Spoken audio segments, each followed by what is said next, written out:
여러분 안녕하십니까, 권순알입니다. 중국 공산당 정권이 인공지능 즉 AI 기술을 활용해 내년 1월 대만 총통선거와 한국의 국회에 해당하는 대만 입법원 선거에 개입할 수 있다는 경고가 대만에서 나왔습니다. 한국도 내년 4월 국회의원 총선을 앞두고 있죠. 중국 공산당이 한국의 각종 선거에서도 자신들에게 유리한 좌익 정당이나 정치인들을 지원하고 그들에게 상대적으로 부담이 되는 정당이나 정치인들을 궁지에 몰아넣기 위해 합법적, 비합법적인 모든 방법을 사용할 가능성이 적지 않습니다. 대만 언론 보도에 따르면 한 대만 안보관리는 중국이 내년 대만 선거에 개입하기 위한 허위정보 캠페인의 일환으로 딥페이크, 즉 합성 조작을 활용해 허위 주장을 만들어낼 수 있다고 말했습니다. 이 대만 관리는 중국이 생성형 AI를 통해 허위 정보를 대량으로 자동 생산하고 사진 및 영상의 디지털 조작을 포함한 신기술로 정보 환경을 조작해 대만 선거 결과에 영향을 끼치려는 노력을 배가할 준비가 되어 있다고 주장했습니다. 그는 또 중국이 선거 사기에 대한 거짓 주장을 지원하거나 특정 후보가 극단적인 연설이나 행동을 한 것처럼 묘사하고자 영상을 조작하는 데 해당 기술들을 사용할 수 있다고 경고했습니다. 이와 함께 중국의 허위정보 캠페인은 대만 선거가 전쟁과 평화 중 선택하는 것이라고 제시하면서 대만의 통치 능력에 대한 불신을 조장하고 대만 국민 사이에서 미국과의 관계에 대한 의구심을 퍼뜨리기 위해 펼쳐질 것이라고 강조했습니다. 이와 함께 중국의 캠페인은 미국으로부터의 무기 조달과 반도체 기업 TSMC의 미국 사업 확장 계획을 중심으로 진행될 것이라고 덧붙였습니다. 이 대만 관리는 또 중국이 합법적인 외국기관으로 가장하고 외국 관리의 발언을 왜곡하고자 대만과 중국 바깥에 등록된 가짜 사이트를 활용해서 허위 정보를 퍼뜨릴 것이라고 관측했습니다. 이와 함께 중국은 시각적 스펙트클과 빈번하게 조작된 인민해방군의 위협적인 훈련 영상으로 대만군의 방어 능력에 대한 대만인들의 신뢰를 떨어뜨리고자 한다고 말했습니다. 또 중국의 목표는 중국을 받아들이는 것이 평화의 길임을 제시하고자 전쟁의 위협을 가해서 대만 독립운동을 저지하는 것이라고 말했습니다.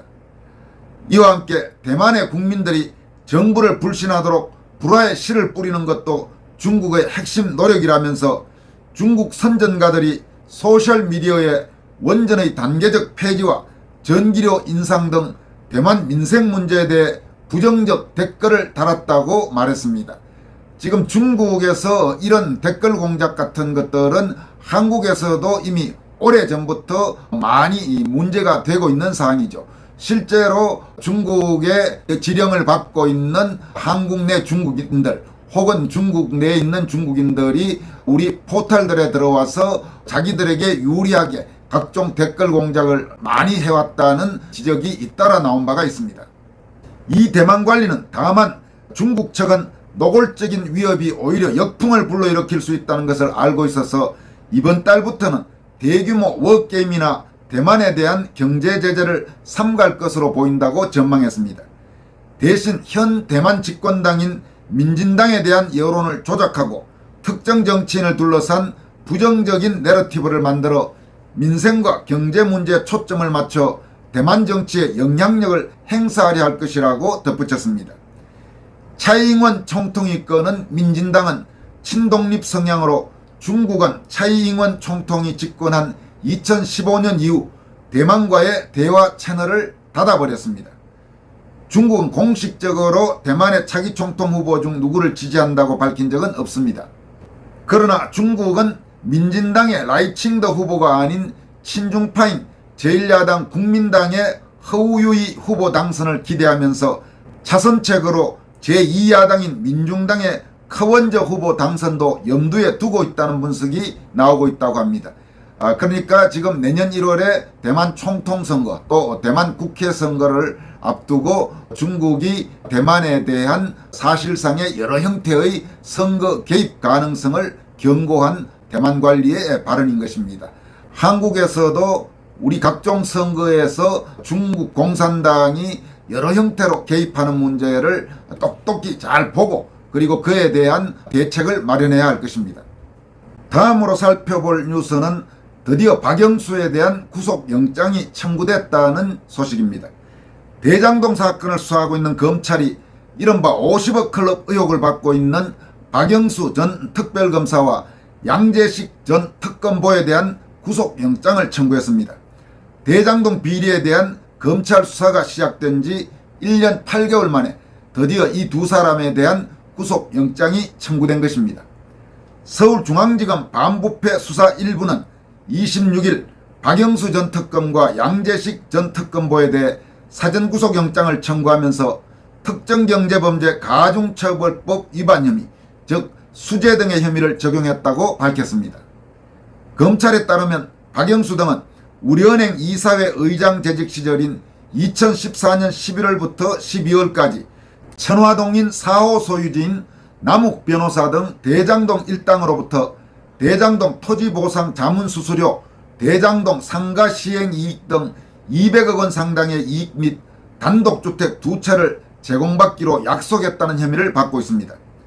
검찰은 박영수가 대장동 일당의 부탁을 받고 우리은행 측에 대장동 사업 컨소시엄 참여를 검토해달라고 했지만 우리은행이 내부 반대 등을 이유로 2015년 3월 컨소시엄에 최종 불참한 것으로 보고 있습니다. 대신 우리은행은 1,500억 원 규모의 프로젝트 파이낸싱, 즉 PF 대출 여신 의향서를 대장동 일당의 성남의 뜰 컨소시엄에 발급해줬습니다. 이후 성남의 뜰 컨소시엄은 민간사업자 평가 항목 중 자금 조달 부문에서 만점에 가까운 점수를 받았고 성남도시개발공사로부터 대장동 민간사업자에 선정됐습니다. 그러니까 이 부분을 좀 더 쉽게 이야기한다면 박영수가 우리은행 이사회 의장으로 있을 때, 그러니까 대단히 우리은행에서 강력한 권한을 가진 자리죠. 이사회 의장이란 건 사실은 행장보다도 더 위라고도 할 수 있는 그런 자리입니다. 물론 어느 정도 명예직이긴 하지만 말입니다. 그 당시에 200억 원 정도를 받는다는 약속을 받고 이 대장동 사업 컨소시엄에 우리은행에 참여하는 방안을 검토했다는 겁니다. 그리고 은행 측에다가 검토해달라 이렇게 말했는데 이사회 의장이니까 대단히 중요한 자리라서 은행으로서는 상당히 부담을 받을 수밖에 없죠. 그렇지만 이제 우리은행 쪽에서 내부적으로 검토해 보니까 이 컨소시엄 참여는 문제가 있다. 그래서 그건 하기 어렵고 대신 이사회 의장님이 말씀을 하셨으니까 이 PF 대출 여신 의향서를 발급해 준 겁니다. 그리고 그 의향서 발급에 따라서 성남의 뜰 컨소시엄이란 것은 민간사업자 평가 항목에서 자금 조달 부문에서 만점에 가까운 높은 점수를 받아서 대장동 민간사업자에 선정됐다는 겁니다. 그러니까 명백히 박영수가 이 과정에서 해서 안 될 짓을 한 거죠. 박영수는 또 화천대유 대주주인 김만배 씨 등으로부터 우리은행 여신의향서 발급 청탁을 대가로 2015년 4월 5억 원을 받았으며 그 이후 50억 원 상당의 이익을 약속받았다는 혐의도 적용됐습니다. 박영수는 2015년 7월부터 이른바 국정농단 특검으로 임명되기 전인 2016년 7월까지 화천대유 고문으로 재직하면서 2억 5천만 원을 받았고 그의 딸도 2016년에서 2021년 사이 직원으로 근무하며 6천만 원가량의 연봉을 받았습니다. 박영수의 딸은 이와 별도로 2019년에서 2021년 회사에서 11억 원을 빌렸고 대장동 아파트를 분양받기도 했습니다.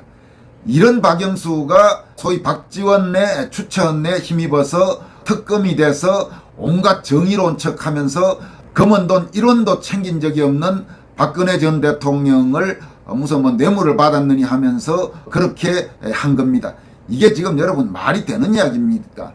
그러니까 박영수에 대한 구속영장이 청구됐다는 소식이 나오니까 SNS에서 온갖 오물을 뒤집어 쓴 놈이 청렴하기 짝이 없는 박근혜 대통령에게 무슨 뇌물을 받았다는 등 이런 말도 안 되는 혐의를 뒤집어 씌워서 어려움에 몰아넣었다, 이런 분노의 목소리가 잇따라 터져나오고 있는 것입니다.